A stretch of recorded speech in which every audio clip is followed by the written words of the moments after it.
Thank you guys for staying to the end. I'm going to talk with you a little about how we understand acts of juvenile violence, how we perceive them, and how we may address them with less punishment and less harsh treatment. So my motivation for this project has been my work with juveniles in detention centers around Ann Arbor and Detroit. I've led creative writing and visual arts workshops with juveniles for the past 3 years at Michigan, and I started noticing these patterns of writing about violence, being victimized, physical abuse at home, and a lot of loss to gun violence and gang violence as well. And I kind of asked myself, do people know about this? Do people know what these kids are facing? And if so, why do we keep putting them in jail? And what happens to them next? And so I really wanted to explore that topic. So how I went about doing this is I combined some of my interest in philosophy with my interest in organizational studies.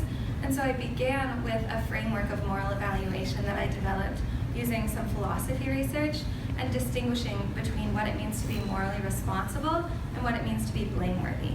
And then I applied this framework to the acts of some violent juveniles and looked at, are there cases of juvenile violence where the individuals aren't as blameworthy as we may originally think they are? And finally, if juveniles aren't always as blameworthy as we think they are, how should that affect how we treat them and what their sentences look like? So first, in my exploration of moral evaluation, I found the need to distinguish between moral responsibility and blameworthiness. And I deemed moral responsibility as the need to react to the individual's action. And how we react is informed by how blameworthy we find them. So I didn't want to take away agency from a juvenile and say, well, they couldn't help it. Because in a lot of cases of juvenile violence, they did have alternative ways that they could have acted. And so acknowledging moral responsibility is really important. But also evaluating why they acted the way they did is important in treating them. And so I define blameworthiness as a function of what an individual is reasonably expected to believe. And our beliefs inform our actions every day. If I believe that coffee is in the kitchen, then I'm not going to walk to the living room. And so if the juveniles develop a set of beliefs based on their environment and based on what they've learned that leads them to violent action, then maybe they're not as blameworthy as we think they are. And an example of a reasonable belief may be that if a person named Billy, every time he interacts with a guy named Joe yells at him, and after yelling at him, he strikes him. So after 5 times through this pattern, maybe Joe yells at Billy, and Billy strikes Joe instead of being punched by Joe. So maybe his belief that Joe was going to strike him was reasonable. And I applied this to juvenile violence in a few different settings. So I applied it using a framework developed by James Garbarino called war zone mentality. And he explains it as a graph with 2 axes. On the vertical axis is a belief that you're in danger or a perception of threat. And on the horizontal axis, it's cut off, but it's legitimization of violence. So beliefs which may lead a juvenile to believe that violence is a proper action or an effective action to take. And it's important to note that I'm not condoning violence or murder, because some of the juveniles and the adults that I've worked with did murder when they were juveniles. I'm not saying that that's okay, but by understanding the belief structures that may have developed outside of an individual's control, we may be able to humble ourselves a little bit in how we treat them. And so reasonable action doesn't mean ideal action or even morally good action, but if we can humble ourselves enough to understand that maybe given the same set of circumstances, we would have acted in the same way. So now I'm just going to talk about a couple factors on each of these axes that I found in the lives of some urban youth in America that would impact their belief structure and making them kind of rise on the green line you see to a place where violence would be really likely. So in terms of perception of threat, a lot of urban youth studies find 50 to 96% will witness some form of violence in their lifetime. And this may be stabbing, shooting, witnessing a death, or even being victimized oneself. And the range depends on a lot of factors. It can depend on where you live. Family structure also has a big impact, as well as some other community factors, and some genetic factors, which I didn't look into as much, personality factors like that. So with this exposure to violence, really high rates in inner cities, we can couple this with some human biases that we all have. Things like the availability heuristic, in which experiences that we can call upon more vividly, we think they're more likely to happen. So most of us would think that an average person is more likely to die from a shark attack rather than a falling airplane part, because hearing about a shark attack is really scary and vivid for us, and most of us haven't heard of anyone dying from a falling airplane part. But actually, we're more likely to die from the airplane part. And so that's an example of the availability heuristic, and that's kind of augmenting this perception of threat in juveniles. We also see that juveniles who are exposed to one form of violence are exposed to another form, or are more likely to be exposed to another form within that year, and are more likely to be exposed to different types of violence. So if they experience a beating, then they may be more likely to witness a stabbing or a shooting. And so this all increases their expectation of violence and their perception of violence. Then, so these are some reasons why it may be reasonable for a juvenile to perceive a high level of threat against themselves. And then we have a legitimization of violence, which is a little harder to kind of make the case that it's reasonable for a juvenile to believe that they should act violently, or that it's the most effective way. But the first important thing to note is that many of us, and many privileged Americans, may go to an adult when we have an issue, whether that's a police officer or a teacher or a parent. But for a lot of inner city kids, they may look to police officers as dangerous or violent or aggressive, and they may look to parents as emotionally unavailable.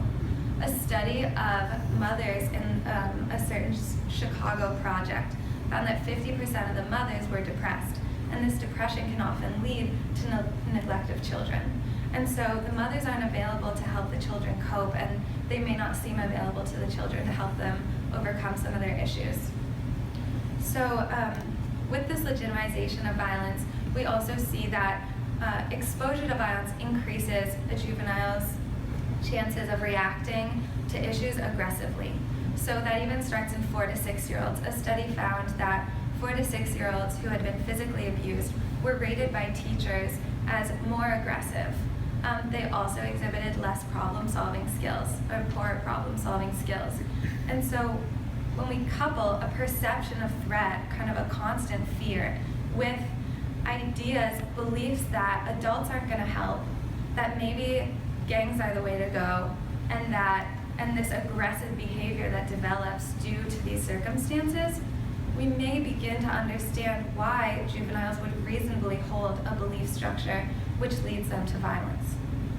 And if we go back to my definition of blame, where blameworthiness is a function of what a person could reasonably be expected to believe, then we could see that maybe some violent juveniles aren't as blameworthy as we think they are. So one form of treatment, when we think about blameworthiness and how it informs our action or our reaction, if a person isn't blameworthy, it may not make the most sense to punish them harshly. And I go into this a little more in my thesis, but we can aim at behavioral change without trying to punish and without trying to treat really harshly. A lot of kids receive sentences that put them in prison for a long time, decades. It's now unconstitutional to sentence a juvenile to life without parole, but there are still hundreds of people in America who have received these sentences. And the problem with being locked up is that when these kids go back to the street, if they get to, their streets don't look like the picture you see. This picture is from a juvenile facility in Michigan. Their streets aren't ordered like this, and they're not empty like this. They're chaotic, and they're full of people. And so trying to change a behavior inside this kind of environment may not have any impact on the environment when the kids leave. So I looked at multi-systemic therapy, which is the most effective treatment that I found data for. And I guess jumping to the last bullet there, multisystemic therapy was shown to significantly reduce rates of violating probation, rates of reoffending, and when reoffenses did occur, it significantly reduced the severity of the crimes that were committed after already going through the therapy. And so multisystemic therapy is based in a community. Therapists have a small caseload because it's contracted out, it's not under the control of the government. And so therapists work with 4 to 6 families. They only work in the community, typically in the household, and they work with the families in order to improve parental guidance so that the effects can be sustained. They also work in the schools. They work to get kids in more after-school activities so that they have less time on the streets. They have more to find success in and more to fill their time with that doesn't involve fear and danger. And they also work with kids to make maps of problem solving. So if, for example, use of marijuana is a goal of behavioral change, then the therapist will work with kids to create a map of how they can go about that, whether it's spending less time with deviant peers, spending more time with family, or more time in a church or in a chorus or some kind of extracurricular. And so that's kind of how they've gotten to these positive effects. So one future direction that I was thinking for this positive form of therapy is to use it as a prevention measure as opposed to only a reaction, because once you're in the system, it can be really hard to stay out of it. Some limitations of my research is that I didn't dive in explicitly to issues of race, socioeconomic status, and drug abuse. While those were often implied, especially socioeconomic status, when I was looking at some poor neighborhoods and inner cities, and some of my studies did look specifically at African American youth or Hispanic youth, I didn't explicitly go into how race can augment certain factors on that war zone mentality, and it shouldn't be ignored. It's a really important factor. Same thing with drug abuse. So I want to conclude with the words of a juvenile from the facility that these photos have been in. And before I do, I think that this issue is really important to look at, because traumatized violent youth who aren't treated become traumatized violent adults. And if we don't treat them, then we're taking away these youth's rights to life, liberty, and the pursuit of happiness that a lot of Americans are fortunate to have.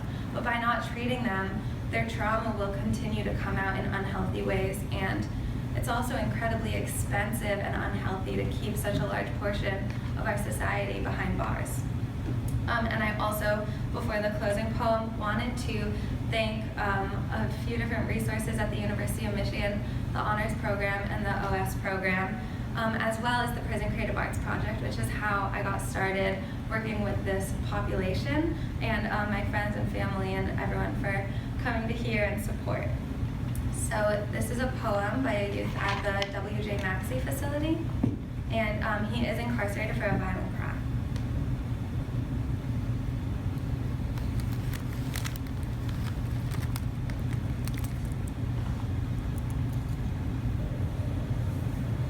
What do I do?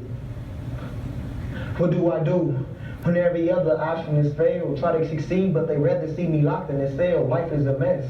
I do my best to try to survive. I know it's a shame that I live a life full of crime. What do I do?